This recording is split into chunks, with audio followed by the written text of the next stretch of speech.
Hello everyone, welcome to NM cooking. ఈరోజు మన channel special bread vada.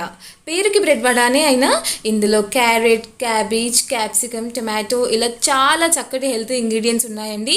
So ఇది ఎలా తయారు చేసుకోవాలో తెలియాలి అంటే వీడియో చివరి వరకు చూడండి, ఎక్కడా స్కిప్ చేయకండి. సో ఇలాంటి మరిన్ని ఇంట్రెస్టింగ్ రెసిపీస్ కోసం ఎన్ఎం కుకింగ్ని సబ్స్క్రైబ్ చేయండి. అలాగే పక్కనే ఉన్న గంట నొక్కి ప్లీజ్ నా ఛానల్ డెవలప్మెంట్కి సపోర్ట్ చేయండి. ఈ బ్రెడ్ వడాకి కావాల్సిన ఇంగ్రీడియంట్స్ నేను మెజర్మెంట్తో సహా క్లియర్గా నోట్ చేశాను. అలాగే వీడియో మొత్తం ఇంగ్లీష్ సబ్ టైటిల్స్ కూడా ఇచ్చాను. సో తెలుగు రాని వాళ్ళకు యూస్ఫుల్గా ఉంటుందని ఇలా చేస్తున్నాను. ఫస్ట్ ఇలా ఒక బౌల్ తీసుకొని ఇందులో కట్ చేసి పెట్టుకున్న 1 క్యారెట్, అలాగే 1 క్యాప్సికమ్, 1 క్యాబేజ్, అలాగే 1 టమాటో, అలాగే 1 ఆనియన్. సో అన్నీ 1 తీసుకున్నాను. ఇలా చిన్న చిన్న పీసెస్ లాగా కట్ చేసి పెట్టుకున్నాను. నెక్స్ట్ నేను తగినంత కరివేపాకు అలాగే కొత్తిమీర కూడా యాడ్ చేసుకుంటున్నాను. సో కావాల్సిన వాళ్ళు కరివేపాకు అలాగే కొత్తిమీర కంటెంట్ కాస్త ఎక్కువ వేసినా బాగుంటుంది. నెక్స్ట్ అలాగే చిల్లీ కూడా వేసుకున్నాను. ఆ తర్వాత ఒక 2 స్పూన్ మైదా వేసుకుంటున్నాను. 2 స్పూన్ మైదా వేసిన తర్వాత ఒక 1 కప్ బియ్యపిండి కూడా వేసుకుంటున్నాను.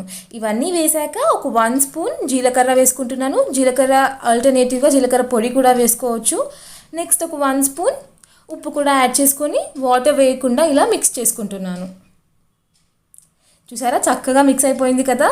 నెక్స్ట్ నేను ఇలా ఒక 4 బ్రెడ్ స్లైసెస్ తీసుకున్నాను.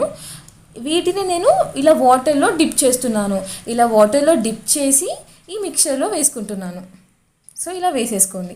సో అన్ని బ్రెడ్ స్లైసెస్ అలాగే వాటర్లో డిప్ చేసి అది నానిన తర్వాత ఈ మిక్చర్లో వేసుకుంటున్నాను.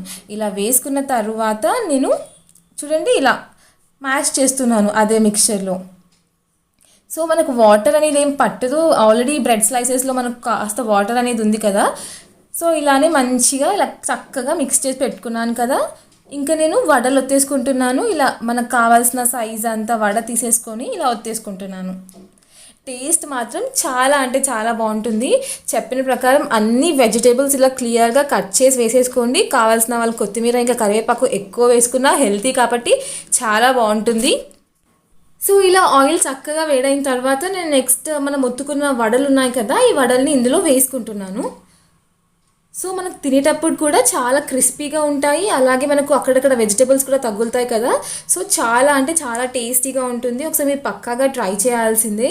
సో ఇలా హెల్తీగా అన్ని వెజిటేబుల్స్ వేసుకొని కావాల్సిన వాళ్ళు ఇంకాస్త వెజిటేబుల్స్ ఇంకేమైనా ఉన్నా కూడా వేసుకోండి, పర్లేదు, బాగానే ఉంటుంది.